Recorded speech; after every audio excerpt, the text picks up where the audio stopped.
Аялды эч качан мажбурлап, зордоп, басынтып бир нерсеге жетпейсиң. Бир нерсени кылдыруу үчүн эң биринчи аялга мээрим, махаббат, сүйүү бер.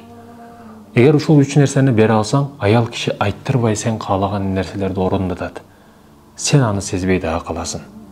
Ошондуктан баягы басынткандар, баягы уруулар, баягы коркутуулар аял үчүн эмес.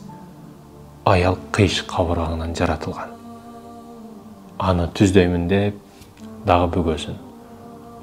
Эгер түздөймүн деп катуураак аракет кылсаң, сынып калышы мүмкүн. Урматтуу мекендешим, эгерде сиз бир адамдын көңүлүн алсак, бир адамдын көңүлү Каабатулладан ыйык турат. Сиз жеңемдин көңүлүн канчалык жаман сөздөр менен канча жолу сындырдыңыз экен. Баягы ок атып, найза атып тийсеңиз, кийиктин бир жерин оя кетет, сая кетет. Сиз ошондой октор менен жеңемди канча жолу сайдыңыз. Абайлаңыз. Абайлаңыз. Этият болуңуз. Аялдын көз жашы үчүн, ар бир көз жашы үчүн жооп бересиз. Дүйнөдө болбосо акыретте. Себеби, урматтуу мекендешим, алып жаткан учурда жалынып, Алланын аты менен аманатка алгансыз. Кудайдан коркуңуз.